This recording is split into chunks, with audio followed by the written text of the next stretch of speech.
வணக்கம் வந்தன மக்களே, இது தமிழச்சி குரல். உங்களில் ஒரு குரல். இந்த காணொலியில் நீங்கள் பார்க்க போகிற சிறுகதை என் பிரியசகி.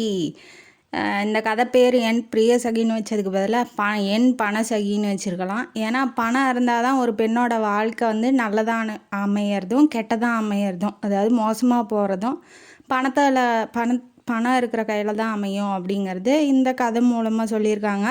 அப்படி என்ன ஒரு பெண் அவ்வளோ கஷ்டப்படுறா, பணம் இல்லைங்கிறதுக்காக என்னென்ன கஷ்டம்லாம் வருது அப்படிங்கிறத பற்றி சொல்லியிருக்காங்க. வாங்க கதைக்குள்ளே போய் தெரிஞ்சுக்கலாம்.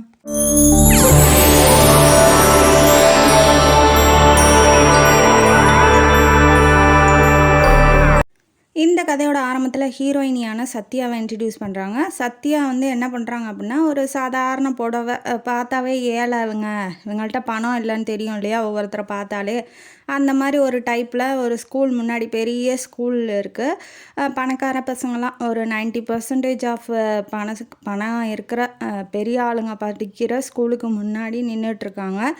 ஏன் நிற்கிறாங்க, எதனால் நிற்கிறாங்க அப்படின்னு சொல்லி வாட்ச்மேனுக்கு வந்து ஒன்றும் புரியல. ஏன்னா அப்போ வர்றவங்களாம் காரில் தான் ட்ரா பண்ணிட்டு போவாங்க, குழந்தைங்கள பிக்கப் பண்ணுறதும் காரில் தான் வருவாங்க. அப்படிங்கிறதுனால இவையே இங்கே வந்து நிற்கிறா, ஒருவேளை யாராக இருக்கலாம், குழந்தைய கிட்னாப் பண்ணுறவளாக இருக்கலாமா? ஏன்னா பார்க்குற பார்வை ஏழைங்கிறது அப்படியே அக்யூரேட்டாக தெரியுது. எதுக்காக இங்கே வந்து நிற்கணும் அப்படிங்கிறதும் அவனுக்கு புரியல. வாட்ச்மேன் இருந்துட்டு உள்ளே கூட்டுற அம்மா இருப்பாங்க இல்லையா, நிறையா பேர் வேலை செய்கிறீங்க, அவங்கள ஒருத்தரை கூப்பிட்றாங்க. நீ எதுக்கும் 2 பேர் உள்ளே வேலை செய்வாங்க இல்லையா, நிறையா பாய்ஸ்லாம், அதாவது பியூனுக்கு ஆஃபீஸ் ஒர்க்குக்கெலாம் இருப்பாங்க இல்லையா, அவங்க 2 பேர்த்த அங்கே அமுச்சு விடு, இந்த அம்மாவை பார்த்தாவே எனக்கு டவுட்டாக இருக்குது அப்படிங்கிற மாதிரி சொல்கிறான். அந்த அம்மா இங்கே என்ன நடக்குது நடக்கலைங்கிறதெல்லாம் சத்யாவுக்கு வந்து அதெல்லாம் பெருசாக தெரியல. அவங்க அந்த ஸ்கூல் கேட்டே தான் பார்த்துட்ருக்காங்க. எப்போ பெல் அடிக்கும் பசங்களாம் வெளியில் வருவாங்க அப்படிங்கிற மாதிரி அந்த அம்மாட்ட சொல்லிட்டான் இல்லையா, அதனால் அவங்களே வாட்ச் பண்ணிகிட்ருக்கான். பெல் அடிக்கிற டைமர் ஆயிடுச்சு, ஸ்கூல்லேருந்து பிள்ளைங்களாம் வெளியில் வராங்க. கரெக்டாக ஒரு பையன், ஒரு 6-7 வயசு இருக்கிற பையனை பார்த்து நிறுத்துகிறாங்க. அபிலாஷ் இங்கே வா அப்படின்னு சொல்லி கூப்பிட்றாங்க. என்ன ஆண்டி அப்படின்னு சொல்லி அவனும் வரான். இந்தாப்பா சாக்லேட்டு அப்படின்னு சொல்லி கையில் கொடுக்குறாங்க. இப்போ யாருன்னே தெரியல. ஆனால் இந்த பக்கம் ஹேமா அப்படிங்கிறவங்க அவசரமாக வந்து கிளம்பிட்டு, லேட் ஆகுது, பையனை வந்து எப்படியாவது பிக்கப் பண்ணணும் அப்படின்னு சொல்லிட்டு காரில் வந்துட்டுருக்காங்க. டிரைவரை வேற வேகமாக சத்தம் போட்டுட்ருக்காங்க, சீக்கிரம் போ. அதாவது அபிலாஷ் அம்மாங்கிற ஹேமா, உண்மையான அம்மா யார் என்ன ஏதுங்கிறது இன்னும் தெரியல. ஆனால் இப்போதைக்கு அம்மா வந்து ஹேமா தான். அவள் அர்ஜெண்ட்டாக வந்துட்டுருக்கா, லேட் ஆகிடுச்சு, பையனை விட்டுருவாங்க, பெல் அடிச்சிரும் அப்படிங்கிறதுக்காக. அப்போ டிரைவர் வந்து சட்டுன்னு காரை நிறுத்திடுறான். ஏன்டா நிறுத்தினேன் அப்படின்னு சொல்லி கேட்கும்போது, பெட்ரோல் இல்லையாட்டங்குதுமா அப்படின்னு சொல்லி சொல்கிறேன். ஏன்டா இதை கூட கவனிச்சிக்க மாட்டிங்களா, வரட்டும் ஐயா வரட்டும், உன் சீட்டை கிழிக்க சொல்கிறேன் அப்படின்னு சொல்லி அவசரமாக உன் கணக்கை முடிக்க சொல்கிறேன்னு அவசரமாக ஒரு ஆட்டோ பிடிச்சி இப்போ ஸ்கூல்கிட்ட வந்துகிட்ருக்காங்க. இவன் என்ன நினைக்கிறான், டிரைவரு நானே இப்போ தான் வேலைக்கு வரேன், அர்ஜெண்ட்டாக அந்த அம்மா வந்து டைம் ஆயிடுச்சுங்கிறதுக்காக வீட்டுக்கே ஆள் அமுச்சு விட்டு கூட்டிகிட்டு வர சொல்லியிருக்காங்க. ஏன் அப்படின்னா, அவங்க உடம்பு சரியாமல் டைஃபாய்டில் படுத்துருப்பாப்புல. ஒரு வாரம் கழித்து இப்போ தான் கூப்பிட்டு அமுச்சு விடவும் வராங்க. இதுக்கு முன்னாடி இந்த டிரைவர் என்ன பண்ணியிருக்கான், பெட்ரோல் எவ்வளோ இருக்குது என்ன இருக்குதுன்னு பார்க்கல, அவனும் தங்கச்சி கல்யாணம்னு லீவ் போட்டு போயிட்டான். இப்போ இவரோட தப்பு எதுவுமே இல்லை, இருந்தாலும் அந்த அம்மா சீட்டை கிழிக்கிறேன் அப்படின்னு சொல்லிட்டு போகுது. ஹேமா எப்படிப்பட்ட டைப்னால் ரொம்ப ஹை கிளாஸ் ஃபேமிலி. ஆனால் ஒரு வேலை செய்கிறவங்களாம் ஒரு மனுஷனாகவே மதிக்க மாட்டான்னு வச்சுக்கோங்களேன். ரொம்ப ஹை கிளாஸாக தான் பேசுவாள், எடுத்தறிஞ்சு பேசுவாள், எதுக்கு எடுத்தாலும் கோவப்படுவாள், எல்லாமே ஹை கிளாஸாக இருக்கணும், ஏ கிளாஸாக இருக்கணும் அப்படிங்கிற மாதிரி நினைக்கிற ஒரு டைப்பான பொண்ணு. அவன் என்ன பண்ணுறா, ஆட்டோலேருந்து சீக்கிரம் கிளம்பி இப்போ வராளா, வந்ததுக்கப்புறம் இவர் சாக்லேட் கொடுத்துட்டு இருக்கிறத பார்த்துட்டு பின்னாடியிலேருந்து அந்த பார்வதி கூட்டுறம்மா இருக்காங்க இல்லையா, அந்த அம்மா யார் நீ அப்படின்னு சொல்லி கேட்டதுக்கப்புறம் ஸ்ட்ரெயிட்டாக போலீஸ் ஸ்டேஷனுக்குள்ளே என்ன நடக்குது அப்படிங்கிறத காமிக்கிறாங்க. இவங்க யாருன்னே தெரியல, வந்து இந்த பையனை வந்து கூட்டிகிட்டு போக பார்த்தாங்க அப்படிங்கிற மாதிரி. அபிலாஷ் வந்து ரொம்ப பயந்துக்கிட்டு அவங்க அம்மாவான ஹேமாவை கட்டி பிடிச்சிட்டு இருக்கான். இதெல்லாம் பார்த்துட்டு அந்த அம்மா எதுவுமே, அதாவது சத்யா வந்து எதுவுமே பதில் சொல்லலை, அமைதியாக தான் நிற்கிறாங்க. நீ யாருமா என்ன எது பதில் சொல்லு அப்படிங்கும்போது ஹேமா கத்துறா, ஒரே கத்தா, என்ன அவள்கிட்ட விசாரிக்க வேண்டியது இருக்குது, உள்ளே போட்டு 4 குத்துங்க, செம்மையாக அடிங்க, அப்போ தான் வாயை தரப்பா, எவ்வளோ தைரியம் தான் என் பையன்கிட்ட வந்து இந்த மாதிரி சாக்லேட் கொடுத்து ஏமாற்ற பார்த்துருப்பா, என்னடா ஸ்கூல் நடத்துகிறீங்கன்னு இந்த பக்கம் அந்த வாட்ச்மேன் மேலேயும் கத்துறா. என்ன ஒரு இப்போ செக்யூரிட்டிலாம் ஒழுங்காக இருக்கிறது இல்லையா? இப்படியா பையன் யார்கிட்ட வேணாலும் பேசுறதுக்கு பர்மிஷன் கொடுப்பீங்க? உங்களுக்குலாம் அறிவே இல்லையா? ஸ்கூலில் வந்து நான் பேசிக்கிறேன் அப்படிங்கிற மாதிரி எல்லாத்துக்கிட்டையும் கத்துறா ஹேமா. அபிலாஷ் வந்து அதாவது கிட்னாப் பண்ணிட்டு போகிறதுக்கு முயற்சி பண்ணியிருக்கா அப்படிங்கிற மாதிரி இப்போ சத்யா மேலே அக்யூமுலேட் பண்ணி அந்த ஸ்டேஷன்லேயே தங்க வச்சுட்டாங்க.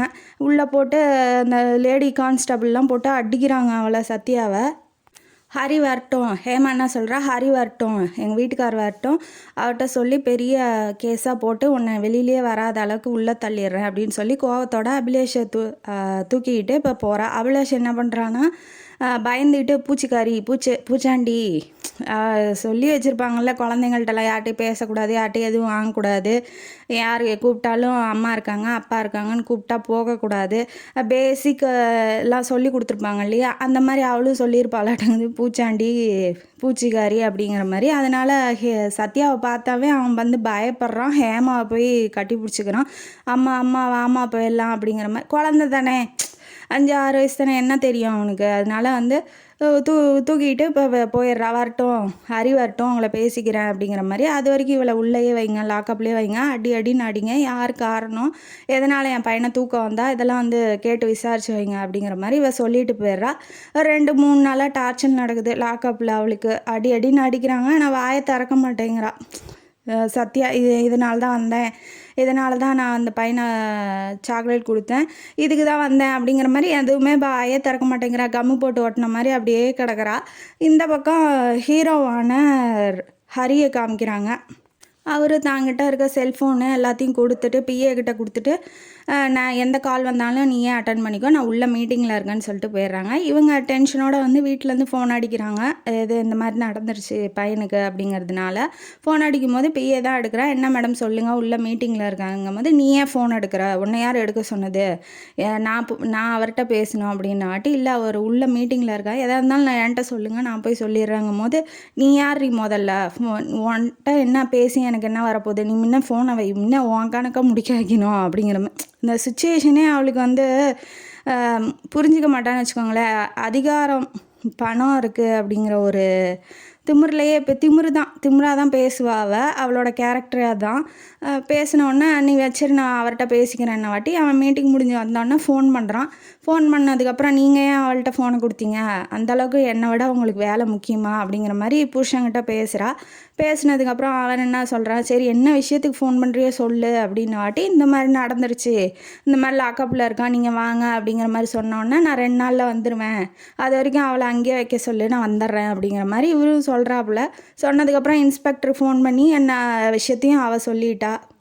அபிலாஷ் வந்து அப்பாவை பார்த்தோன்னே 2 நாள் கழித்து வீட்டுக்கு பார்த்தோன்னே ரொம்ப போய் கட்டி பிடிக்கிறான். அப்பா அந்த பூச்சிக்காரி என்னை கடத்த பார்த்தாப்பா அப்படிங்கிற மாதிரி. அது குழந்த தானே, என்ன நடந்துச்சோ அதை தான் சொல்லுது. அதனால் சரி ஒன்றும் இல்லை, நான் அப்பா வந்துட்டால அப்பா பார்த்துக்கிறேன் அப்படிங்கிற மாதிரி அப்பாவை என்ன சொல்லணுமோ அதை சொல்கிறாப்புல. சரி நீ போவோம் ரூமில் போய் கேம் விளாடு. அதாவது 2-3 நாளாக அவங்க வந்து ஸ்கூலுக்கே அமுச்சு விடல. கொஞ்சம் பயம் இருக்கும் இல்லையா பேரண்ட்ஸுக்கு இந்த மாதிரி நடந்தால், அதனால் பயந்துட்டு அமுச்சு விடல. இப்போ நேராக குளிச்சுட்டு ஃப்ரெஷ் ஆகிட்டு இப்போ நேராக வந்து போலீஸ் ஸ்டேஷனுக்கு போகிறாப்புல. உள்ள லாக்கப்பில் இருக்கா. உள்ள லாக்கப்பில் செம்ம அடி வாங்கியிருக்கா. அங்கங்கே ரத்த கட்டாக இருக்குது. அடி வாங்கின கை முட்டியெல்லாம் வீங்கி போய் கிடக்குறா. கான்ஸ்டபிள் வந்து எழுப்பி விட்றான், அந்த எந்திரின்னு சொல்லி கால்லையே உதைக்கிறான். வச்சதுக்கப்புறம் இவ கொஞ்சம் வெளியில் வந்து ரவுடிங்கெல்லாம் மற்ற இன்ஸ்பெக்டர் இருப்பாங்க இல்லையா, ஒரு 3-4 ரவுடியை பிடிச்சிட்டு வந்ததுனால இந்த கான்ஸ்டபிளை கூப்பிட்டு விட்றாப்புல. எஸ்ஐயே கூப்பிட்டு விட்டோன்னா இவன் வெளியில் போயிடுறான். இப்போ ஹரியும் சத்யாவும் மட்டும்தான் இருக்கிறாங்க லாக்கப்புக்குள்ளே. மெதுவாக திரும்பினோன்னா இவன் கொஞ்சம் நல்லா உத்து பார்க்கும்போது தான் தெரியுது, ஏற்கனவே பார்த்துருக்கோம் இவ யார் அப்படிங்கிறது அவனுக்கு நல்லா தெரியுது. யார் அப்படின்னா சத்யா அப்படிங்கிறது முன்னாடியே அவனுக்கு தெரிஞ்சிருக்கு. சத்யா நீயா அப்படிங்கிற மாதிரி ஒரு கொஷினோட அவன் கேள்வி கேட்குறான். ஆமாம், நான் எதுவும் வாய் திறக்கலை, நான் யார் என்னன்னு எதுவும் சொல்லலை, அந்த குழந்தையும் யாரோடதுன்னு சொல்லலை அப்படின்ன வாட்டி இவன் வெளியில் வந்துடுறான். ஃபுல்லாக படபடப்பு, வேர்த்து ஊற்றுது. இவனுக்கு ஏன் இப்படி நடக்குது அப்படிங்கிறது நமக்கு தெரியல. உடனே வந்துட்டு இன்ஸ்பெக்டர்கிட்ட வந்து அவங்கள உடனே ரிலீஸ் பண்ணுங்கள், அப்படிங்கிற மாதிரி சொன்னோன்னே, சார் அப்படின்னு ஆரம்பிக்கிறான். நான் சொன்னேன்ல ரிலீஸ் பண்ணுங்கள், நான் கேஸை வந்து வாபஸ் வாங்கிக்கிறேன் அப்படிங்கிற மாதிரி சொல்லிட்டான். படப்படன்னு லாக்கப்பை திறந்தோடனே வெளியில் போயிட்டா. இவன் அந்த ஃபார்மாலிட்டிலாம் முடிஞ்சிட்டு கொஞ்சம் லேட் ஆகும் இல்லையா, அதனால் அதெல்லாம் முடிச்சுட்டு இப்போ வெளியில் வரான். வெளியில் வந்தோடனே இவன் நடந்து போயிட்டு இருக்கும்போது சத்யா நில்லு அப்படின்னு சொல்லி சொல்கிறான். அவன் மெதுவாக திரும்பி பார்த்துடுறா. அப்பயும் கண்டுக்கல, இவள் பாட்டுக்கு போயிட்டே இருக்கா. அதுக்கப்புறம் நீ எங்கே போகணுன்னு சொல்லி நான் ட்ராப் பண்ணுறேன்ன வாட்டி, தேவையில்ல போதும், நான் வாங்கின அன்புக்காக, அதாவது லாக்கப்பில் அவங்க அடித்த அடியை விட அன்புக்காக இன்ன வரைக்கும் நான் வாழ்க்கையில் வாங்கின அடியே போதும் அப்படிங்கிற மாதிரி சொன்னோன்னே அவனுக்கு வந்து சாட்டையில் பல்லார்னு அடித்த மாதிரி ஒரு ஃபீல் ஆகுறான். ஏன் ஆகிறான், எதனால் ஆகிறாங்கிறது ஒன்றும் புரியல. அப்புறம் வீட்டுக்கு வந்தோடனே ஆப்வியஸாக கேட்பா இல்லையா, என்ன பண்ணீங்க ஹேமா கேட்பா இல்லையா, ஸ்டேஷனில் போய் அவளை என்ன கேஸ் போட்டிங்கன்னு கேட்டோன்னா, இல்லை ரிலீஸ் பண்ண சொல்லிட்டேன். ஏன் இப்படி பண்ணீங்க, பைத்தியக்காரத்தனமாக இல்லையா, உங்களை யார் இந்த மாதிரி பண்ண சொன்னது அப்படின்னாட்டி இவன் ஏதோ ஓரளவுக்கு சமாளிக்கிறான். இல்லை வேற ஒருத்தன் புள்ளன்னு நினச்சி பண்ணிட்டாங்க, அவங்களோட பையன் நினச்சி இந்த மாதிரி நடந்துக்கிட்டாங்கன்னு வாட்டி பேர் எப்படி அவள் கரெக்டாக சொல்லுவா, நீங்கள் சொல்கிறது நம்புற மாதிரியே இல்லை அப்படிங்கிற மாதிரி அவள் கத்திட்டு போயிட்டா. அதுலேருந்து புருஷன் பொண்டாட்டிக்கு கொஞ்சம் விரக்தி ஆகுது. என் மேலே தான் அன்பு இல்லை, குழந்தை மேலே கூடவா அன்பு இல்லை, ஒரு பாதுகாப்புக்காக இதை கூட நீங்கள் பண்ண மாட்டிங்களா அப்படிங்கிற மாதிரி சண்டை போட்டு கத்திட்டு அபிலேஷை தூக்கிட்டு உள்ளே போயிடுறா. இப்போ இவன் மறுநாள் ஆகுது, இப்போ பேசுறதில்ல ஹேமா, மறுநாள் ஆகுது, கோயிலுக்கு போகிறான். கோயிலுக்கு போகும்போது அங்கே ஆல்ரெடி சத்யா வந்து உட்காந்துட்டுருக்கா. ஒரு சாதாரண புடவையில் உட்காந்துட்டு இருக்கும்போது இவன் பார்த்துட்டு கிட்ட போகிறான். சத்யான்னு கூப்பிடும்போது எந்திரிக்கும் போது கழுத்தில் இருந்த தாலி வந்து வெளியில் தெரியுது. தங்கத்தாலி தான் வெளியில் தெரியுது. எடுத்து உள்ளே போட்டுக்கிறா. அப்போ இவனுக்கு உறுத்தலாக இருக்குது. சேலத்துலேருந்து எப்போ ரிலீஸ் அதாவது எப்போ வந்து இவன் மனநல காப்பகத்தில் இருந்திருப்பா, எப்போ எங்கே இருக்க, என்ன பண்ணிகிட்ருக்கா அப்படின்னு சொல்லி இவன் கேட்குறான். அப்போ ஆல்ரெடி இவன் எங்கே இருக்கா, என்ன பண்ணுறாங்கிறது இவனுக்கு தெரிஞ்சிருக்கு. அதுலேருந்து இந்த சீன்லேருந்து நமக்கு தெரியுது, அப்போ ஆல்ரெடி இவங்க 2 பேத்துக்குள்ளே ஏதோ ஒரு கனெக்ஷன் இருக்குங்கிறது தெரியுது. அதுக்கப்புறம் என்ன ஆகுது அப்படின்னா, இவன் என்ன சொல்ல ஆரம்பிக்கிறான், நான் இப்போ தான் வந்தேன், 2 நாளைக்கு முன்னாடி தான் வந்தேன், இங்கே வந்து ஒரு சேவை இல்லம் இருக்குது, அங்கே நான் வேலை செஞ்சிட்ருக்கேன், சமயக்காரியா அப்படின்னு சொல்கிறா. சொன்னோன்னே இவ பாட்டு கிளம்பி போயிடுறா. ஆனால் நெஞ்சில் உறுத்தலாக இருக்குது இவனுக்கு. போய் இவன் என்ன தான் மனசை இப்போ அமைதிப்படுத்திக்க நினச்சாலும் நம்ம பண்ணதெல்லாம் இப்போ ஞாபகம் வரும் இல்லையா, ஒருத்தரை பார்க்கும்போது அவங்க கூட பழகுனது, பேசினது, அதெல்லாம் ஞாபகம் வரும் இல்லையா. அந்த மாதிரி அவளை சத்யாவை பற்றின நினப்புலாம் இப்போ ஞாபகம் வருது. எப்படி சந்திச்சான், என்ன பண்ணான் அப்படிங்கிறது இப்போ அவங்க கதை இப்போ சொல்ல ஆரம்பிக்கிறாங்க. இவனோட முழு பேர் ஹரிராம் அப்படிங்கிறது. ஹேமா ஹரின்னு கூப்பிட்றாளா, சத்யா வந்து ராமன் தான் கூப்பிடுவா. ராமும் சத்யாவும் ஒரு கல்யாண மண்டபத்தில் மணக்கோலத்தில் நின்றுட்டுருக்காங்க. அப்போ அவங்க அம்மா பேர், அதாவது ராமோட அம்மா பேர், ஹீரோவோட அம்மா பேர் வந்து மைனாவதி. அவங்க வந்து ரொம்ப டென்ஷனாக ரொம்ப கோவத்தோட பார்த்துட்ருக்காங்க சத்யாவை. ஏன் அப்படின்னா இவங்க சத்யா குடும்பம் எப்படி அப்படின்னா வாழ்ந்து கெட்ட குடும்பம், நல்லா தான் பணம்லாம் வச்சுருக்காங்க. தொழிலில் நஷ்டம் ஆனதுனால எல்லாம் இருக்கிற வீட்டையும் விற்றுட்டு அனாதை மாதிரி வெளியில் வந்துட்டு, அப்போ அவங்க பையன் தீபனோட நிழலில் தான் இப்போ இவங்கெல்லாம் இருக்கிறாங்க. அவருக்கும் கல்யாணம் ஆயிடுச்சு, அண்ணி இருக்காங்க, அவங்களுக்கு ஒரு பெண் குழந்தை இருக்குது. இப்போ இவ ஒருத்தி தான் அப்படிங்கிறதுனால தன்னால் முயன்ற வரைக்கும் அவனாக சம்பாதிக்கிறான், அவனாக உழைச்சி தானே சம்பாதிக்கிறான், அதனால் அவனால் என்ன பண்ண முடியுமோ அதைத்தான் பண்ணுறான். அதுவே அந்த அம்மாவுக்கு பிடிக்கல. இவ்வளோ பணம் இருக்குது, ஒரே பையன், நல்ல பொண்ணாக பார்த்து கல்யாணம் பண்ணியிருக்கலாமே, இவன் காதலிக்கிறாங்கிறதுனால எனக்கு பிடிக்காத பொண்ணை இவன் கல்யாணம் பண்ணிக்கிறானே, எனக்கு அவளை பார்த்தாலே எரிச்சலாக இருக்குது அப்படிங்கிற மாதிரி உக்காந்துட்ருக்காங்க மைனாவதி. அம்மாவுக்கு பிடிக்கலங்கிறது அவனுக்கு தெரியும், இருந்தாலும் சரி போக போக சரியாக போயிடும் போக போக வந்து சத்யாவை பார்த்து அவங்களுக்கும் பிடிச்சிரும் அப்படிங்கிற ஒரு நம்பிக்கையோட கல்யாண கோலத்தில் நின்றுட்டுருக்கான். பார்த்ததுக்கு அங்கே இருக்க சொந்தக்காரங்களாம் இவளை ஏன்டா கல்யாணம் பண்ணுற, அதாவது பண்ணிக்க போகிறவனுக்கு கூட இவ்வளோ கஷ்டம் இல்லை, ஆனால் சுற்றி இருக்கிறவங்க சொல்லி அந்த பிள்ளையோட வாழ்க்கைக்கு எடுக்குதுங்க பாருங்க. உனக்கு என்னடா குறைச்சல், நம்ம இதுலேயே எத்தனை பொண்ணுங்க இருக்காங்க, அதுங்கெல்லாம் விட்டுட்டு எதுக்கு ஜாதி மாற்றி கல்யாணம் பண்ணுற, பணம் இல்லாத ஏன் கல்யாணம் பண்ணுற அப்படிங்கிற மாதிரி ஒவ்வொருத்தர் ஒன்று சொல்கிறாங்க. அவன் ஒரே வார்த்தையாக சொல்லிட்டான், ஏன்னா இப்போ இவன் விரும்புகிறான் இல்லையா, காதலிக்கிறான், அதனால் ஒரே வார்த்தையாக சொல்லிட்டான். என்ன சொல்லிட்டான்னா, உங்களுக்கு வாழ்த்த விருப்பம் இருந்தால் இருந்து வாழ்த்துங்க. இந்த மாதிரி தேவையில்லாமல் பேசி மனசை கஷ்டப்படுத்தாதீங்க. பிடிக்கல அப்படின்னா கிளம்பி போயிருங்க அப்படிங்கிற மாதிரி சொல்லிட்டான். அதுக்கப்புறம் அங்கே எதுவுமே சத்தம் வரல. சரி, நமக்காக இவ்வளோ எடுத்து பேசுகிறாரு, இவர் ரொம்ப நல்லவர் அப்படின்னு சொல்லி ராம காதலிச்சதோடு மட்டும் இல்லாமல் அவனோட கேரக்டரும் அவளுக்கு கொஞ்சம் கொஞ்சம் அவளோட கேரக்டர் எவ்வளோ நல்லா இருக்குது, நம்மளை யார்கிட்டையும் விட்டு கொடுக்காம பேசுகிறாரு அப்படிங்கிற ஒரு மனைவியை தானே எதிர்பார்ப்பா. அது வந்து அவளுக்கு ரொம்ப பிடிச்சிருக்கு. கல்யாணம்லாம் நல்லபடியாக ஆயிடுச்சு. இப்போ ஃபஸ்ட் நைட் வந்து அம்மா வீட்டில் தானே நடக்கும். அவங்களே வாழ்ந்துக்கிட்டு போய் இருக்கிறாங்க. அவங்க வீட்டில் பெட்டோ கட்டிலோ எதுவுமே இல்லை. ஒரே ஒரு கட்டில் மட்டும்தான், அது உடஞ்சி போனது. அதான் அவங்க அண்ணன் ரூமில் தான் இருக்குது. ராமுக்கு என்ன அப்படின்னா எதுவுமே செய்ய வேணாம், ஏதாவது வரதட்சணை மாதிரி எதுவுமே செய்ய வேணாம், பொண்ணுக்கு எதுவுமே செய்யலைனாலும் பரவாயில்ல, அட்லீஸ்ட் ஒரு பெட்டு கட்டில் கூடவா ஏற்பாடு பண்ணக்கூடாது, நான் கீழே படுத்து பழக்கமே இல்லை, இது கூடவா அவங்க வீட்டில் பஞ்சமாக இருக்குது, இது கூட செய்ய முடியாது அப்படின்னு ஒரு விரக்தியோடு கேட்குறான். அவளுக்கு அந்த இயலாமை வந்து ரொம்ப உள்ளூர குத்துது. நம்மளே கஷ்டத்தில் இருக்கோம், இவன் இன்னும் சொல்லி கழிச்சு குத்தி காமிக்கிறானே அப்படிங்கிற மாதிரி அவளுக்கு தோணுது. உங்களுக்கு தான் தெரியும் இல்லையா, நானே எங்கள் அண்ணனோட சம்பளத்தில் தான் எங்கள் அப்பா அம்மா நான் எங்கள் அண்ணி குழந்தைங்கள்லாம் இருக்கோம். அதனால் இதை வந்து நான் எப்படி சொல்கிறது அண்ணங்கிட்ட அப்படிங்கிற மாதிரி சொன்னோன்னே எனக்கு இதெல்லாம் பிடிக்கல, வேண்டாம் அப்படின்னு சொல்லிட்டு ஏதோ ஃபஸ்ட் நைட்டுங்கிறதுக்காக கன்னத்தில் ஒரு கிஸ் பண்ணிட்டு படுத்துக்கிறான். ஏதோ கொடுக்கணுமேனு கொடுத்துட்டு படுத்துக்கிறான். அவனுக்கு அந்த சுச்சுவேஷனே பிடிக்கல. பத்தாதுக்கு டிக்கெட்லாம் வாங்கிட்டு வந்திருப்பான். ஒரு தேட்ரு மறுநாள் போகட்டும், தங்கச்சி புருஷனும் போகட்டும் அப்படிங்கிற மாதிரி சினிமா டிக்கெட் வாங்கிட்டு வந்திருப்பான் தீபன். அது கொடுக்கும்போதே அந்த தேட்டரை நேம் பார்ப்பான். அது ஒரு பாலடைஞ்ச தேட்ரு அப்படிங்கிறதுனால அங்கே போக மாட்டான். நல்ல பெரிய தேட்டருக்காக கூட்டிகிட்டு போவான். பத்தாதுக்கு அவங்க அம்மா வந்து கல்யாண மண்டபத்துலேயே ஒரு சீனை போட்டிருக்கோம். மயக்கம் போட்டு விழுகிற மாதிரி விழுந்து காலையிலேருந்து சாப்பிடல பெரியம்மா அப்படின்னு சொல்லி சொந்தக்காரங்களில் ஒருத்தங்க சொல்லும் போது, ஏம்மா சாப்பிடல, எதனாலம்மா சாப்பிட்லன்னா, நீ என்னை விட்டு போக மாட்டல்ல ராம் அப்படின்னு சொல்லி அம்மா வந்து அழுதுகிட்டே கேட்கும்போது, பையன் என்ன பண்ணுவான், அப்பா இல்லை அம்மா மட்டும்தான் வளர்த்திருக்காங்க, அப்போ எல்லா பாசமும் கொடுத்துருப்பாங்க இல்லையா, அதனால் அவன் வந்து எனக்கு நீதாம்மா முக்கியம், கல்யாணம் ஆனால் கூட உனக்காக தாம்மா நான் கல்யாணமே பண்ணிக்கிறேன், உனக்கு சேவை பண்ணுறதுக்கு தான் அவளே பண்ணிக்கிறேன், நீ பயப்படாத, அவளும் நல்லவ தான், உன்னை நல்லா பார்த்துக்குவா அப்படிங்கிற மாதிரி ஏதோ ஓரளவுக்கு சமாளிக்கிறான். இது தப்புங்கிறேன். ஒரு பையனை பெற்றுட்டா எப்படியா இருந்தாலும் பொண்டாட்டி வந்து தான் ஆகணும், கல்யாணம் பண்ணி தான் ஆகணும், குழந்த பிறந்து தான் ஆகணும். ஏன் அந்த அம்மாக்கள்லாம் இவ்வளோ இதாக இருக்கிறாங்க அப்படிங்கிறது எனக்கு ஒன்றும் புரியல.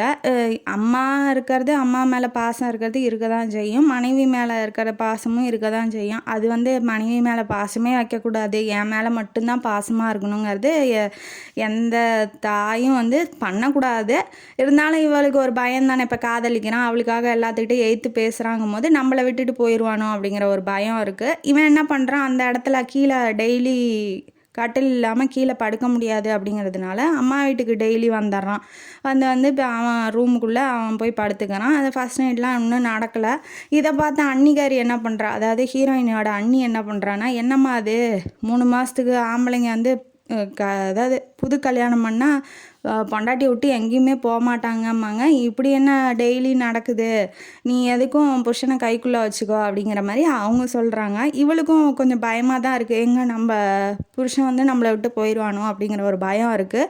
அதெல்லாம் ஒன்றும் இல்லை, அவன் உண்மையிலே உள்ளூரை காதலிக்கிறான் இல்லையா, அதனால் அவனுக்கு இருக்கிற இடம் சுச்சுவேஷன் பிடிக்கலையே ஒழிஞ்சு அவளை ரொம்ப பிடிச்சிருக்கு. வீட்டுக்கு வந்தோடனே, அதாவது மாமியார் வீட்டுக்கு வந்தோடனே எல்லாமே நல்லபடியாக நடக்குது. அதுலேருந்து இவ கொஞ்சம் அளவுக்கு அதிகமாகவே பாசத்தை காமிப்பான்னு வச்சுக்கோங்களேன்.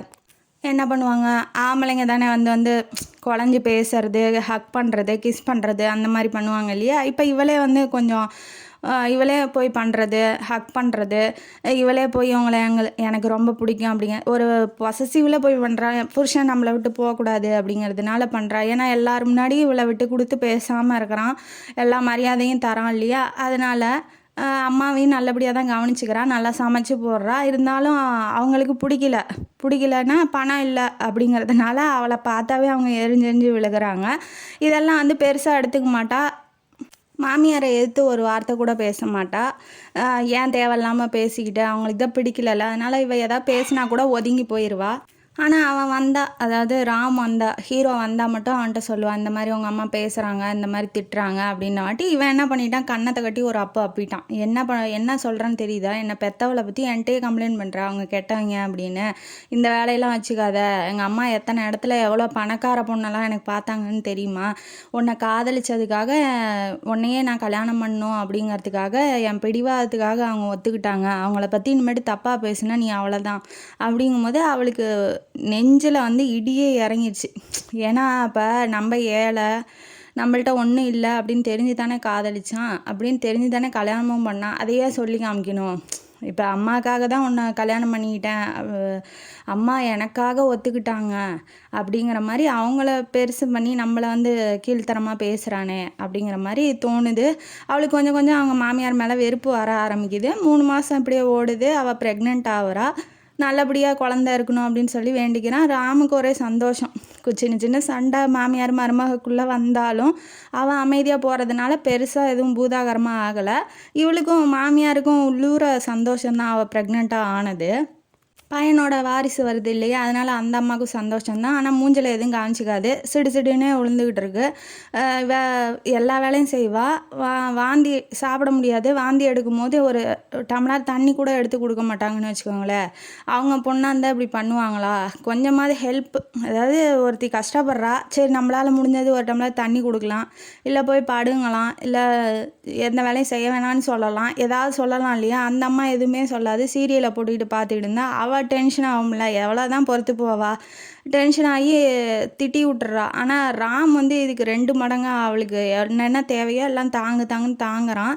ஏன்னா அவளுக்கு அவன் ரொம்ப லவ் பண்ணுறான் இல்லையா, அதனால் தாங்குன்னு தாங்குறான். இருந்தாலும் சொல்லிடுறா, உங்கள் அம்மா அவங்க பொண்ணாக இருந்தால் இப்படி இருப்பாங்களா அப்படின்ன வாட்டி திரும்ப அடிக்கிறான். அடித்தோடனே ஏதாவது ப்ரெக்னெண்ட்டாக இருக்கா, பிள்ளையாக இருக்கான்னு கூட பார்க்காம அடிச்சிட்றான். அடித்தோடனே பேசாத, நான் தான் உன்னை பார்த்துக்கிறேன்ல, அவங்க என்ன வேலைக்காரியா உனக்கு, அவங்க வந்து வேலை செய்யணும்னு என்ன அவசியம் இருக்குது அப்படின்னு ஒவ்வொரு தடவையும் அம்மாவை தூக்கி வச்சு பேசி இவளை வந்து கீழ்த்தரமாக பேசுகிறானே ஒழிஞ்சு அவங்க மேலே தப்பு இருக்குது, இதை ஒரு தடவை போய் சொல்லலாம் அப்படிங்கிறது அவனுக்கு எண்ணம் இல்லை. பிரசவத்துக்கு அம்மா வீட்டுக்கு போவாங்க இல்லையா, அம்மா வீட்டுக்கு போகும்போது அப்பப்போ போய் ஆஃபீஸ் முடிஞ்சோடனே போய் ஒய்ஃபை பார்க்குறது அந்த வேலையாக இருந்தான்.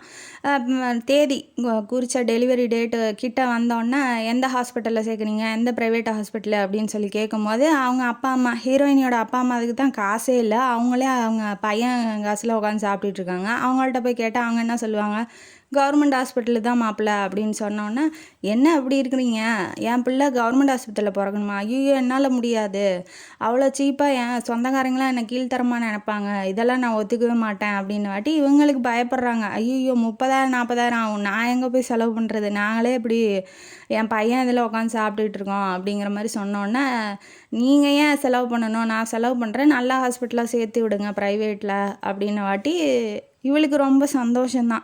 அப்பா அம்மாவால் முடியல, இருந்தாலும் கொஞ்சம் கில்ட்டியாக ஃபீல் பண்ணுறா, இப்படி ஏன் வந்து பிறக்கணும், இப்படி ஏன் பணக்கார இடத்துல கல்யாணம் பண்ணணும், முடியலையே, ஒவ்வொரு தடவையும் தலைகுனிய வேண்டிய நிலமை வருது இல்லையா, முடியலன்னு ஒவ்வொரு தடவையும் மூஞ்சில் அடித்த மாதிரி அவன் சொல்லி காமிக்கும் போது இவங்களும் அதுக்கு தகுந்த மாதிரி நடந்துக்கும் போதும் அவளால் எதுவும் அளவுக்கு மீறி ஆசைப்பட்டோமோ அந்த மாதிரி டைப்பில் இருக்கா.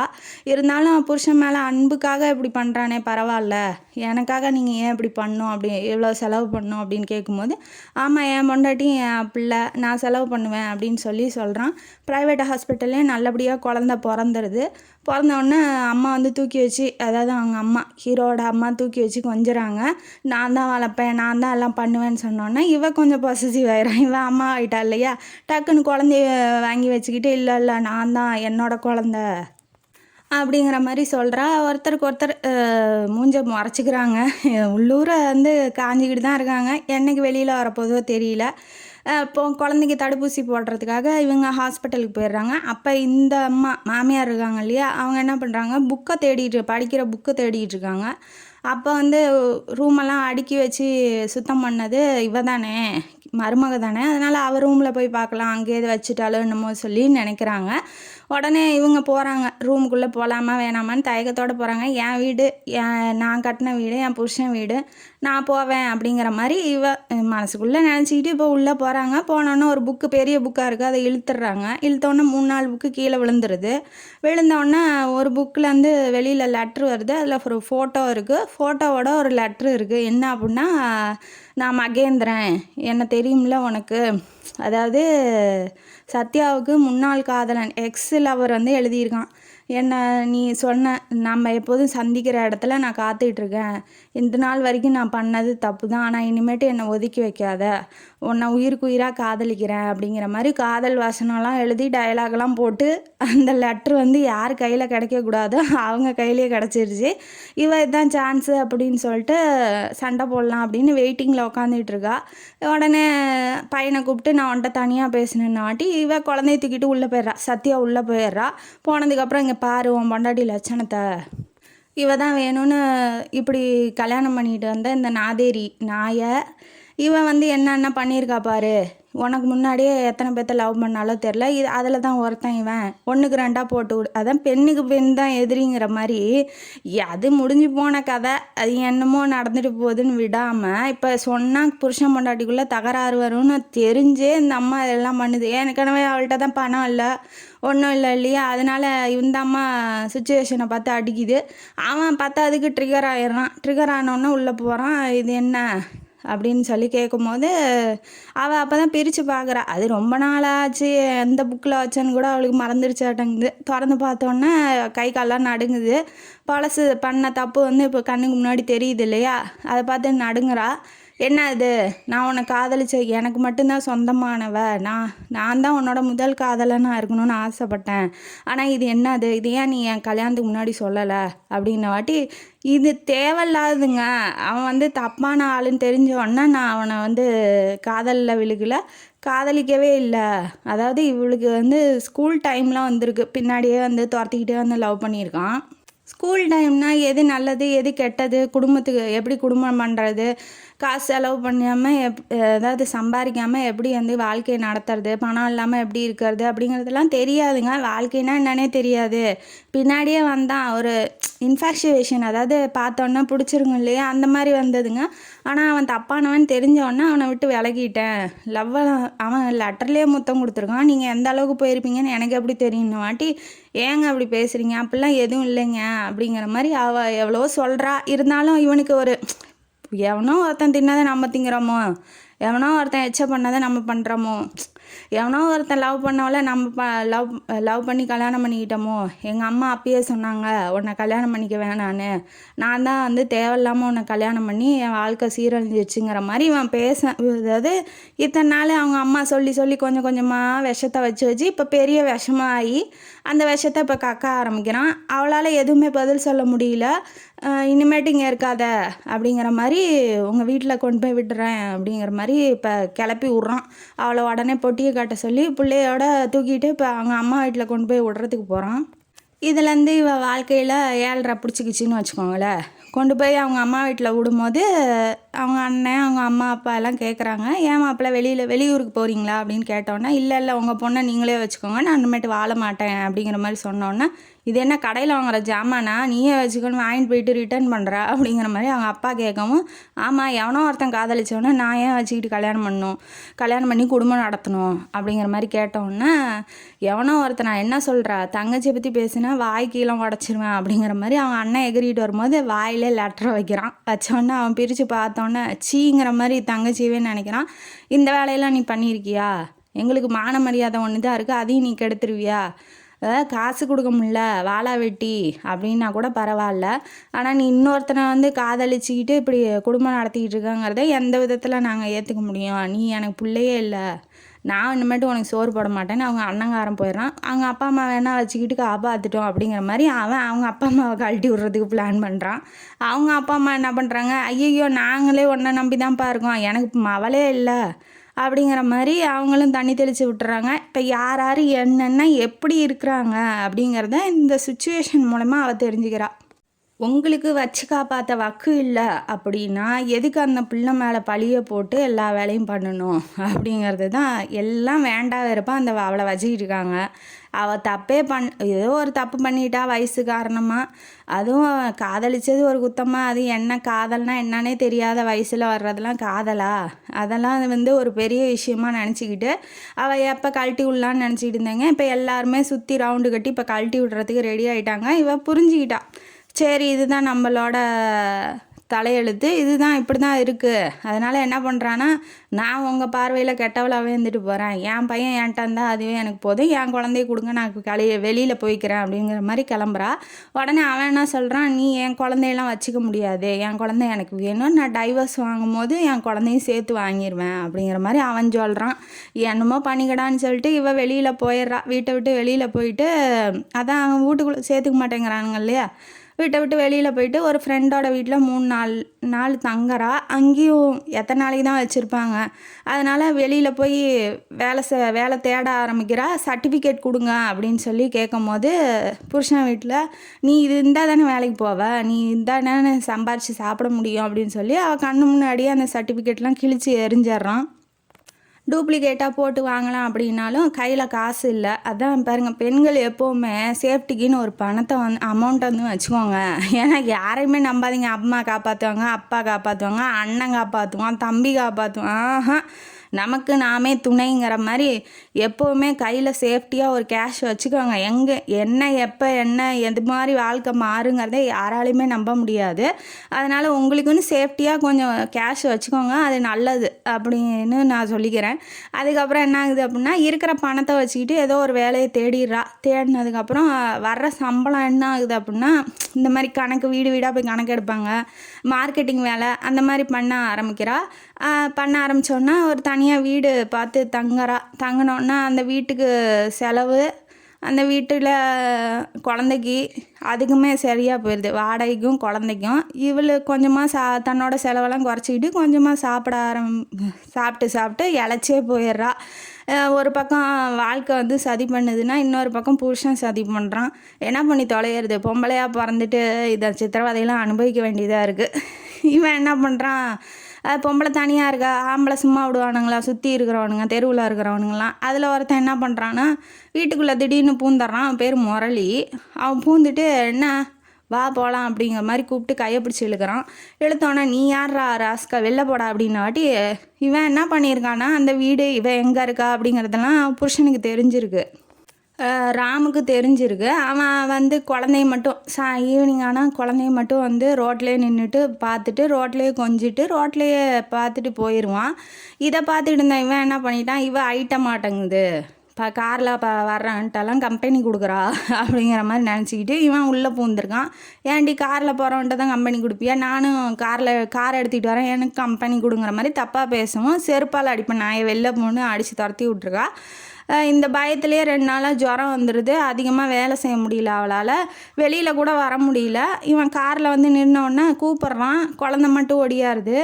என்னாச்சுன்னு சொல்லி கேட்கும் போது உள்ளே வந்தோன்னே, நீங்கள் உள்ளே வந்துட்டே போங்க, வெளியிலே நின்று போகிறதுனால தப்பாக நினச்சிக்கிறாங்க. இந்த மாதிரி அங்கே நிற்கிறான் பாருங்கள் முரளி அப்படிங்கிறவன் என்கிட்ட தப்பாக நடந்துக்க முயற்சி பண்ணுறான் அப்படிங்கிற மாதிரி சொன்னோன்னே, கோர்ட்டில் டைவர்ஸ் நடந்துக்கிட்டு இருக்கு, நான் எப்படி உன் வீட்டுக்குள்ளே வர்றது, அதெல்லாம் சட்டப்படி தப்பு அப்படிங்கிற மாதிரி சொல்கிறான். என்னத்த போய் வாழ்க்கையில் ஒதுக்கி வைப்பானே, ஏதோ ஒரு தப்பு, நீலாம் தப்பே செய்ய மாட்டியா, என்னமோ கற்பே பறிபோன மாதிரி எதுக்குடா இந்த வேலை அப்படிங்கிற மாதிரி தான் எனக்கு தோணுது. அவன் எவ்வளோ சொல்லியும் அவன் வரமாட்டேன்ட்டான். இவனுக்கு கோவம் தான் வருது, அவனை அடித்து துரத்தி விடலான்னு, அதை முரளி அவனை பார்த்து நொறுக்கலாம் அப்படிங்கிற கோவம் தான் வருது. இருந்தாலும் இவன் கண்ட்ரோல் பண்ணிக்கிறான். மனசுக்குள்ளே ஈகோ இருக்கு இல்லையா, இவன் வேற ஒருத்தியை காதலிச்சிட்டா அப்படிங்கிற ஈகோ இருக்கு இல்லையா, அது மேலே இருக்குது. மேல் ஈகோ ரொம்ப அதிகமாக இருக்கிறதுனால அவன் போய் எதுவும் கேட்கல. இவள் கோர்ட்டில் வக்கீல் வச்சு வாதாடுற அளவுக்கு இவளே காசு இல்லாமல் இருக்கா. வக்கீல்லாம் வச்சு வாதாட முடியாதுன்னு இவளே வாதாடிக்கிறா. அந்த வக்கீல் சும்மா இல்லாமல் இதை போய் இந்த முரளிங்கிறவன் உள்ளே வரான் இல்லையா வீட்டுக்குள்ளே, அதை போய் இவன் சொல்லவும் அந்த வக்கீல் என்ன பண்ணுறான், நீ ஒரு அதாவது குணம் கெட்டவ, நீ இப்போ யாரை வேணாலும் உள்ளே கூப்பிட்டு குடும்பம் நடத்துவ அப்படிங்கிற மாதிரி கேவலமாக பேசுகிறான். அதை கேட்டுக்கிட்டு அங்கே புருஷங்காரன் உக்காந்துக்கிட்டு இருக்கான். அவன்கிட்ட தானே சொன்னான், அதை போய் இவனுக்கு சாதகமாக இப்படி திருப்பி பேசி, ஏற்கனவே ஒருத்தனை காதலிச்சிருக்க, இன்னொருத்தனை வீட்டுக்குள்ளே விட்ற, புருஷனை வேணாங்கிற, அப்போ இதுலேருந்து என்ன தெரியுது, நீ ஒரு நடத்த கெட்டவ அப்படிங்கிற மாதிரி அவன் வக்கீல் ஒன்றுக்கு ரெண்டா போட்டு விட்டு அந்த குழந்தையும் பிடிங்கிறாங்க. பாவம் பெத்தவ வாழ்கிறதே அந்த குழந்தைக்காக தான், வாழ்க்கையே இல்லை. அந்த குழந்த தான் ஒரே வாழ்க்கையோட அர்த்தமாக இருந்துச்சு. இப்போ அந்த குழந்தையும் பிடுங்கி அவங்க நீதிபதி தீர்ப்பு எழுதுறங்கிற பேரில் எழுதி பிடுங்கி அவங்க அப்பான்ட்ட கொடுத்துட்டான். அழுன்னு அழுதுகிட்டு அந்த குழந்தைய பிடிங்கிட்டு ஓடுறா கோர்ட்லேருந்து வெளியில். போலீஸ்காரங்களாம் சுற்றி பிடிக்கிறாங்க. பிடிச்சோன்னே குழந்தைய பிடுங்கி தராங்க. இதெல்லாம் அவனுக்கு பார்க்க கஷ்டமாக தான் இருக்குது. எதுவுமே பதில் சொல்ல மாட்டேங்கிறான், பேச மாட்டேங்கிறான் புருஷங்காரன். அவங்க அம்மா பேச்சை கேட்டுக்கிட்டே இருக்கான். வாடா போகலாம், கார் ஏறுறா அப்படின்னு சொல்லி காரை எடுக்க போகிறாங்க. அந்த போலீஸு கையெல்லாம் உதறி விட்டு காருக்கு பின்னாடியே ஓடுறா. கார் ஸ்பீடுக்கு ஓட முடியுமா? பெத்த தாய், குழந்த அழுகுது. இந்த மாதிரி அவனுக்கும் கஷ்டமாக தான் இருக்குது. என்ன தான் இருந்தாலும் இப்போ அவன் புள்ள பறிச்சுக்கிட்டு போனால் அவள் மாமியாக்காரி சும்மா இருப்பாளா? வாங்க தனி கொடுத்தனம் போயிடலாம், இங்கே அவங்க அம்மா கூட இருக்க முடியாதுன்னு சொல்லிட்டு இவள் பிரிச்சுட்டு போயிருந்தா எப்படி இருந்திருப்பா? அந்த மாதிரி தானே அடுத்த தாயும் அவளும் பெற்று உன்ன மாதிரி 10 மாதம் சுமந்து தானே பெற்றுருக்கா. இந்த இதெல்லாம் நினைக்கிறதே இல்லை. நம்ம நினச்சது நடக்கணும் அப்படிங்கிறதுக்காக என்ன வேணாலும் பண்ணுற சில உயிரினங்கள்லாம் இன்னும் உலகத்தில் இருக்குது. இதெல்லாம் பார்த்து இப்போ ஜாக்கிரதையாக இருந்துக்கோங்க, அவ்வளோதான் சொல்லுவேன். இது என்ன ஆகுது அப்படின்னா, காரை ஓட்டிகிட்டு போயிட்டு அது கீழே கல் இருந்திருக்கு, தெரியாமல் பாறை மாதிரி சின்னதாக கல் இருந்திருக்கு, அது தெரியாமல் இடிச்சு விட்டு கீழே விழுந்துடுறா. தலையில் ரொம்ப அடிபட்டுருச்சு. காரை நிறுத்திட்டு அவன் கீழே இறங்கலாம் அப்படின்னா அவனுக்கு கஷ்டமாக தான் இருக்குது. என்னதான் இருந்தாலும் பெத்தவள்கிட்ட பிள்ளையை பறிச்சுட்டு போகிறது எவ்வளோ பெரிய பாவம். அதுவும் பொய் சொல்லி அவங்களோட தொடர்பு இருக்குது அப்படிங்கிற மாதிரி பொய் சொல்லி பிரிச்சுக்கிட்டு போகிறதுங்கிறது எவ்வளோ பெரிய பாவம். அந்த பாவத்தை நம்ம செய்கிறோமே அப்படிங்கிற மனசுக்குள்ளே கில்ட்டு இருக்குது. இருந்தாலும் அவங்க அம்மா பேச்சை தான் கேட்குறான். அதனால் எதுவும் பெருசாக அவனுக்கு தெரியல. வண்டி எடுறான்னொன்னே இவனும் எடுத்துகிட்டு போயிடுறான். பிளட்டோட தலையெல்லாம் சுற்றி, ஏற்கனவே வாழ்க்கை சூனியமாயிடுச்சு. அம்மா அப்பா அண்ணன் எவனும் வீட்டில் சேர்த்துக்கல. புருஷங்காரன் வாழ மாட்டான்ட்டான். இருந்த ஒரு குழந்தையும் போயிடுச்சு. அந்த பொண்ணு ஏன் வாழணும், அந்த பொண்ணு இருந்தால் என்ன போனால் என்ன அப்படிங்கிற மாதிரி தான் சுச்சுவேஷனை க்ரியேட் பண்ணி வச்சுட்டான் கடவுள். அது கூட தெரியாமல் மண்டையிலேருந்து அடிபட்டதுனால மண்டை கலங்கிடுச்சு. பைத்தியம் முடித்த மாதிரி ஆனதுக்கப்புறம் மனநல காப்பத்துக்கு கொண்டு போய் சேர்த்துட்றாங்க. அங்கே ஒரு 5-6 வருஷம் வந்திருக்கா. இதெல்லாம் அவனுக்கு தெரிஞ்சிருக்கு, புருஷங்காரனுக்கு தெரிஞ்சிருக்கு மனநல காப்பத்தில் இருக்கிறா அப்படிங்கிறது. ஆனால் அவளுக்கு சரியாகி இப்போ வெளியில் வந்துட்டா அப்படிங்கிறது இப்போ பையனை பார்த்ததுக்கப்புறம் தான் ப்ரெசண்ட்டில் தெரியுது வந்துட்டா அப்படிங்கிறது. இப்போ இந்த 5 வருஷமாக இவனோட வாழ்க்கை எப்படி இருந்திருக்கு அப்படிங்கிறத சொல்கிறாங்க. போயிட்டா இல்லையா, குழந்தைய பார்த்துக்கணும், ஒரு பொண்டாட்டி வேணுண்டா உனக்கு, நீ கல்யாணம் பண்ணிக்கோ. விவாகரத்தும் கொடுத்துட்டாங்க கோர்ட்டில். அவங்க அண்ணன் பொண்ணு, அதாவது அவங்க ஹீரோவோட அம்மாவோட அண்ணன் பொண்ணு ஒருத்தி இருக்கா. அவள் பேர் ஹேமா. அவளுக்கு ஏற்கனவே கல்யாணம் ஆகி ஒரு வாரத்துலேயே புருஷன் செத்து போயிட்டான். அவள் தனியாக தான் இருக்கா. அவளை கல்யாணம் பண்ணிக்கோ, அவளும் உன் மேலே ஆசையாக தான் இருக்கா. எது காதலிச்சா? அவள் ஒரு பெரிய பாவத்தை பண்ணுனா. அவள் அவனோட எல்லா விதமான இதையும் பண்ணிட்டா, நம்மளுக்கு துரோகம் பண்ணிட்டா. இன்னொருத்தனை எப்படி நினைக்கலாம் அப்படின்னு நினச்சா பெருசாக சண்டை இழுத்த அந்த மாமியார் இப்போ இன்னொருத்தன் கல்யாணம் பண்ணி விதவையான பொண்ணை நீ கல்யாணம் பண்ணிக்கோங்கிறா. அதுக்கும் இந்த பையன் ஒத்துக்கிறான். ஏம்மா இப்போ தப்பு இல்லையாம்மா, அவளை அதை சொல்லி தானே வீட்டை விட்டு வெளியில் துரத்தி இப்போ டைவர்ஸை கொடுத்து பைத்தியக்கார ஆஸ்பத்திரியில் போட்டிருக்கீங்க. இப்போ அதே தப்பை செய்யுங்கிற நீ தைரியமா அப்படிங்கும்போது, பணம் இருக்குடா உனக்கு கவலை இல்லை, வாழ்க்கை ஃபுல்லாக அவள் பெரிய பணக்காரிடா அப்படிங்கிற மாதிரி சொல்லுது. இப்போ பட்னியாக ரொம்ப வலுக்கட்டாயம் பண்ணி அம்மா சொல்கிறதுனால கல்யாணம் பண்ணிக்கிறான் ஹேமாவை. அவள் என்ன அப்படின்னா, அவள் சமைக்கவும் மாட்டா, ஒன்றும் மாட்டா, பணக்காரவாக இருக்கும் இல்லையா, அதனால எப்படி இருப்பா, டிப்டாப்பாக இருப்பா, எக்ஸசைஸ் பண்ணுவா, போவா, அந்த குழந்தைய பார்த்துக்குவா. அதாவது நம்ம அபிலேஷ் இருக்கான் இல்லையா, சத்யாவோட பிள்ளை, அவனை பார்த்துக்குவா. அவன் மேலே உயிராக இருப்பா, அன்பாக இருப்பா. அவனுக்கு என்னென்ன தேவையோ எல்லாம் பண்ணுவா. குழந்தைய அவங்க ஹீரோவோட அம்மாட்ட கூட விடுறதில்ல, மாமியார்கிட்ட கூட விடுறதில்ல. உடனே கம்ப்ளைண்ட் பண்ண ஆரம்பிச்சிருச்சு இந்த அம்மா போய் பையன்கிட்ட. இப்படி என்கிட்ட கூட குழந்தைய விட மாட்டேங்கிறாடா, என்னை கவனிக்க மாட்டேங்கிறா, தண்ணி எடுத்துகிட்டு வந்து தர மாட்டேங்கிறா, இப்படி பொழுதுனைக்கு எக்ஸசைஸ் பண்ணிகிட்டு இருக்கா, ஒரு வேலை கூட செய்ய மாட்டேங்கிறா அப்படின்னு சொல்லி கேட்கவும், அம்மா நீ தானே ஆசைப்பட்டா, நல்லா வேலை செஞ்சு கவனிச்சுக்கிட்ட மேலே பழியை போட்டு ஒருத்தன் கூட இருக்கிறா அப்படின்னு சொல்லி பழியை போட்டு குழந்தைய பிடுங்கி அந்த பாவத்துக்கு ஆளாக்கிட்டோம். நம்ம எப்படி நல்லா இருக்க முடியும், இப்படி தான் இருக்க முடியும் அப்படின்னு சொல்லி அவன் சொல்லவும், என்னடா இப்படி சொல்கிற அப்படின்னு அவனே விரக்திக்கு போயிட்டான்.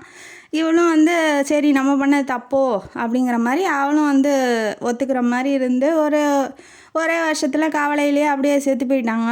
அவள் செத்தே போயிட்டா. செத்து போனதுக்கப்புறம் இவளோட குடும்பம் நடத்திக்கிட்டு இருக்கான். என்ன பண்ணுறது, கால கொடுமையே அப்படின்னு சொல்லி. ஏன்னா எந்த கோபம் வந்தாலும் கூட அந்த குழந்தைய நல்லா பார்த்துக்கிறா இல்லையா அபிலேஷை, அதனால் தன்னோட குழந்தைக்காக எதுவுமே சண்டை வந்தால் கூட அதிகமாக பேச மாட்டான், அமைதியாக போயிடுவான்னு வச்சுக்கோங்களேன்.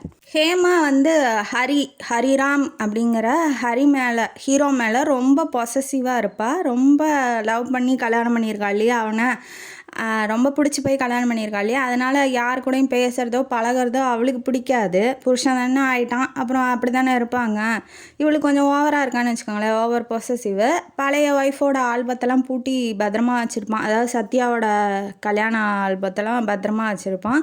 அதெல்லாம் எடுத்து பார்த்துக்கிட்டு இந்த பைத்தியத்தை நீங்கள் கல்யாணம் பண்ணிக்கிட்டீங்க, இவன் என்ன நல்லாவா இருக்கா, அப்படி என்ன இவகிட்ட இருக்குது அப்படிங்கிற மாதிரி இவ கொஞ்சம் கேவலமாக பேசினோன்னே இவன் டென்ஷன் ஆகிட்டான். வாயை மூடுறியா அண்ணா, யாரை கேட்டு இதை எடுத்த அப்படின்னு சொல்லி இவன் உள்ளே தூக்கி வச்சுட்டான். வச்சோடனே இவன் டென்ஷனாக பேசுகிறத பார்த்துட்டு சாயங்காலம் வந்தோடனே அந்த ஆல்பத்தையே எரிச்சு வச்சுட்டா.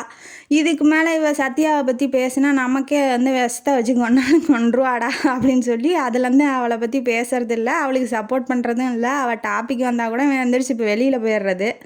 அபிலேஷோட பர்த்டே வருது, குழந்தைய எப்படியாவது பார்க்கலாம் அப்படின்னு ஆசையில் இவன் என்ன பண்ணுறா, சத்யா அந்த பக்கம் வீட்டு பக்கமாக வந்து மூளையாக நின்றுக்கிட்டு காம்பவுண்டுக்கு அந்தாண்ட நின்றுட்டு எட்டி எட்டி பார்க்குறா குழந்தை வெளியில் வருவானா அப்படின்னு. பெத்த தாய் பாருங்கள் என்ன நிலைமைக்கு ஆளாகிட்டாங்கன்னு. தன்னோட குழந்தைய தான் பார்க்குறதுக்கு கூட இந்த மாதிரி கஷ்டப்பட வேண்டியதாக இருக்குது, என்ன பண்ணி தொலையிறது. அதுக்கப்புறம் என்ன பண்ணுறா, இதை பார்த்த அவன் ஹீரோ என்ன பண்ணுறான், வெளியில் வரான். வெளியில் வந்தோன்னே சத்யா என்ன பண்ணுற அப்படின்னு வாட்டி குழந்தைய பார்க்கணுமா, சரி நீ கோயிலுக்கு போ, கோயிலுக்கு கூட்டிகிட்டு வரேன் அப்படின்னு சொல்கிறான். இவளும் கோயிலுக்கு போகிறா. ரொம்ப ஆசையாக பிள்ளைய பார்க்கணுன்னு அம்மாவுக்கு இருக்கும் தானே, அது வந்து கண்ட்ரோல் பண்ணவே முடியாது யாராலையுமே. கோயிலுக்கு போயிட்டு கூட்டிகிட்டு போகும்போது அந்த கோயில் சின்னதாக இருக்கான். அந்த கோயில் ஏன் இந்த சின்ன கோயிலுக்கு கூட்டிகிட்டு வந்தீங்க அப்படிங்கிற மாதிரி இவ கம்ப்ளைண்ட் பண்ணிகிட்டு இருக்கா. யார், ஹேமா. பாலாபிஷேகம் நடக்குது. அம்மா ஏம்மா இப்படி பால் ஊற்றுறாங்க, சாமியை வந்து எறும்பு கடிச்சிடாத அப்படிங்கும்போது அழகு அப்படிலாம் கடிக்காது சாமி அப்படின்னு சொல்லி அம்மான்னு சொல்லி ஹேமாவை கூப்பிட்றான். ஆசையாக கட்டி பிடிச்சிக்கிறான். ஒரு தாய் வந்து இன்னொருத்தி பெத்த தாய் நின்றுட்டு பார்த்துக்கிட்டு இருக்கா. இன்னொருத்தி அம்மான்னு கூப்பிட்றதும் ஆசையாக போய் முத்தம் கொடுக்கறதும் ஆசையாக கட்டி பிடிச்சிக்கிறதும் எவளால் பார்க்க முடியும்? இந்த உலகத்தில் யாராலையுமே பார்க்க முடியாது, யாராலையும் ஜீரணிச்சிக்கவே முடியாது. புருஷனை கூட இன்னொருத்தியை பிடிச்சிருக்கு போனால் சரி போ எப்படியோ வாழ்ந்துக்கோ அப்படின்னு சொல்லி விட்டுருவாளை ஒழிஞ்சு ஒரு பிள்ளைய இன்னொருத்தி அம்மான்னு கூப்பிட யாராவது விடுவாளா? இவன் நிலமையை பாருங்கள் எப்படி இருக்குன்னு. அதை பார்க்கவே முடியல அவளால். போயிட்டா. அப்புறம் ஹோமில் போயிட்டு அழுதுகிட்டே வேலையை பார்த்துக்கிட்டு இருக்கா. அப்போ வந்து இவன் வந்துடுறான். ஹீரோ வந்துட்டு உன்ட்ட தனியாக பேசணும் அப்படின்னு சொன்னாட்டி என்னான்னு சொல்லுங்கன்னாட்டி, நான் செஞ்ச தப்புக்கு பிராயச்சித்தம் பண்ணலான்னு இருக்கேன், நான் உனக்கு பண்ண பாவம் பெரிய பாவம், அதனால் நான் அவளை டைவர்ஸ் பண்ணிடுறேன். இப்போ இவனோட இதை பாருங்கள், நான் அவளை டைவர்ஸ் பண்ணிடுறேன், குழந்தையும் ஒன்ட்ட ஒப்படைச்சிட்றேன், நீயா பார்த்து எனக்கு அன்பாக எது செஞ்சாலும் ஓகே தான், என்னை கல்யாணம் பண்ணிக்கிட்டாலும் பரவாயில்ல, இல்லை என் கூட சேர்ந்து வாழ்ந்தாலும் பரவாயில்ல அப்படிங்கிற மாதிரி இவன் சொல்கிறான். அப்போ நான் முன்னாடி காதலிச்சேன்னு என்னை ஒதுக்கி வச்சிங்க, இப்போ எந்த தப்பும் என் மேலே இல்லையா அப்படிங்கும்போது, இல்லை நான் செஞ்சது தான் தப்பு, நீ நல்லவ, நீ உத்தமமானவ, நீ பத்தினி தான், நான் தான் தப்பு பண்ணிட்டேன், அப்போ எங்கள் அம்மா பேச்சை கேட்டு ஆடிட்டேன் அப்படின்ன வாட்டி சரி நான் நல்லவன்னு ஒத்துக்கிட்டதுக்கு ரொம்ப நன்றி, 3 நாள் கழித்து வாங்க இதை பற்றி பேசலாம் அப்படிங்கிற மாதிரி அவள் சொல்லிடுறா. அவன் உண்மையிலே காதலிக்கிறான் அப்படிங்கிறது அவளுக்கும் தெரியுது. ஆனால் இவளும் உள்ளூர அவளை தானே காதலிக்கிறான், அதாவது ராம தானே காதலிக்கிறா, கழுத்தில் தாலி போட்டிருக்கா, இன்னமும் அவுக்கலை. அப்படிங்கும் போது உள்ளூர இவன் தான் புருஷன்னு அவள் ஒத்துக்கிட்டு இருந்திருக்கா. இருந்தாலும் இவன் சொல்கிறது எப்படி இருக்குது அப்படின்னா, குழந்த சைல்டிஷாக இருக்குது, விவாகரத்துக்கு பண்ணிடுறேன், நீ என் கூட வந்து வாழு அப்படிங்கிறதெல்லாம் நடக்குமா? அந்த குழந்தை இவளை பார்த்தாவே பயந்து ஓடுது, பூச்சிக்காரின்னு. இப்போ போய் நான் தாண்டா அம்மானா அந்த குழந்தை ஒத்துக்குமா? இதெல்லாம் நடக்கிற விஷயமா? சரி நீங்கள் போங்க, 3 நாள் கழித்து வாங்க, ஆனால் அது வரைக்கும் என்னை வந்து பார்க்கக்கூடாது அப்படின்னு சொல்லிடுறா. சொன்னதுக்கப்புறம் அந்த ஹோமில் இருக்க ஹெட்டுக்கிட்ட போகிறா. அது அந்த அம்மா ஒரு வயசான அம்மா, ரொம்ப சப்போர்ட்டிவு இவங்களுக்கு. அதாவது சத்யாவுக்கு ரொம்ப சப்போர்ட்டிவு. அதனால் என்ன பண்ணுறாங்க அப்படின்னா, நான் சேலத்துக்கு போகிறேம்மா அப்படின்னு சொல்கிறா. சொன்னதுக்கப்புறம் ஏன் என்னாச்சு அப்படின்னு கேட்கும்போது, இல்லை இந்த மாதிரி வந்து சொல்கிறாரு, வான்னு கூப்பிட்றாரு. நான் வந்து போக விரும்பலை.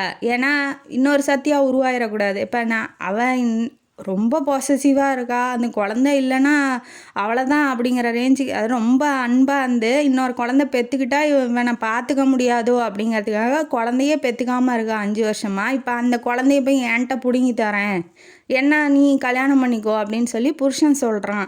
புருஷன் போனாலோ குழந்தை போனாலோ நான் தாங்கிக்கிட்ட மாதிரி அவள் தாங்குவாளா? தாங்க மாட்டா. இன்னொரு சத்யா வந்து அங்கே உருவாயிருவா. வேண்டாம், நான் கிளம்புறேன். ஒரு கூடு மாதிரி இருக்கிற குடும்பத்தை என்னால் பிரச்சனை வந்து என்னால் களையிறத விரும்பலை, நான் கிளம்பிடுறேன், நான் எப்படியே வாழ்க்கையை ஓட்டிடுறேன், என்னை விட்டுருங்க அப்படிங்கிற மாதிரி சொன்னோன்னே அவங்களும் புரிஞ்சுக்கிறாங்க. புரிஞ்சுக்கிட்டதுக்கப்புறம் லெட்டரில் ஃபுல்லாக டீட்டெயிலாக எழுதி அந்த அம்மாட்ட கொடுத்துட்டு, சேலத்துக்கே கிளம்பி போகிறான். எங்கே போகிறேன் அப்படின்னு சொல்லாதீங்க அப்படின்னு சொல்லிட்டு போகிறா. வரான் 3 நாள் கழித்து ஆசையோடு வரான். வந்துட்டு லெட்டரை மட்டும் வாங்கிக்கிறான். லெட்டரை வாங்கி பிரித்து படிக்கும்போது, என்னோடய காதலே வேணான்னு சொல்லிட்டு போயிட்டியா, இத்தனை நாள் நான் வாழ்ந்தனே சொல்ல முடியாது, உன்னை மனசில் வச்சுக்கிட்டு அவள் கூட நான் எத்தனை நாளைக்கு வாழட்டும், இந்த உண்மை அவளுக்கு தெரிஞ்சால் அவள் தாங்குவாளா, என்னோட அன்பை நீ புரிஞ்சிக்கவே இல்லையா, நான் செஞ்ச தப்புக்கு என்னை விட்டு பிரியணும்னு நீ முடிவு பண்ணிட்டியா, இல்லாத காதல் வசனம்லாம் சொல்லலாம். ஏன்டா கொண்டு போய் விடும்போது இந்த காதல் வசனம் உனக்கு தோணுச்சா? அம்மா வீட்டில் கதற காலில் விழுந்து அழுதுருப்பா கோர்ட்டில், குழந்தைய கொடுத்துருங்க அப்படின்னு சொல்லி. அப்போல்லாம் ஏன் உனக்கு தோணலை? இப்போ வந்து நீ வேணும் அப்படிங்கிறது எந்த விதத்தில் நியாயமாகும்னு எனக்கும் ஒன்றும் புரியல. புரிஞ்சுக்கிறான். சரி, என்னைக்காவது ஒரு நாள் திரும்பி வருவேன், அன்ன வரைக்கும் நான் காத்துக்கிட்டு இருக்கேன் அப்படிங்கிற மாதிரி இவனும் லெட்டரை பேக்கெட்டில் போட்டுட்டு வீட்டுக்கு போயிடுறான். இப்போ அந்த குடும்பம் பிரியலை, அந்த குடும்பம் ஒழுங்காக தான் இருக்குது, இவன் மட்டும் பிரிஞ்சு போயிடுறான். இந்த கதை இதோட முடியுது. இந்த கதையிலேருந்து நமக்கு என்ன தெரியுது? ஒரு சின்ன பிரச்சனை, லவ் லெட்டரு எழுதிக்கிட்டான், அது முடிஞ்சு போன கதையை திரும்ப பாஸ்ட்டை வந்து ப்ரெசண்ட்டுக்கு எடுத்துகிட்டு வந்து வம்பிழுத்து சண்டை இழுத்து, அவன் கோபமாக இருந்தால் கூட ஒரு வாரம் 10 நாள் இருந்துட்டு மன்னிச்சிருப்பான். ஆனால் இவங்க சும்மா விட்டாங்களா?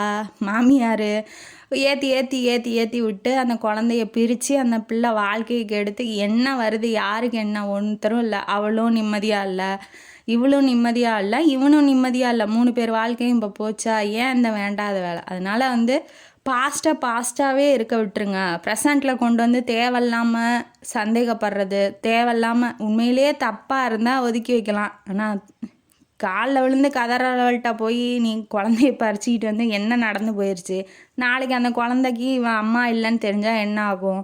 இதெல்லாம் வந்து 3 பேர் 4 பேரோட வாழ்க்கையும் இப்போ கேள்விக்குறியாக இருக்குது இல்லையா? அதனால் பாஸ்ட் என்றைக்குமே ப்ரெசண்ட்டுக்கு கொண்டு வந்து சண்டை இழுக்காதீங்க.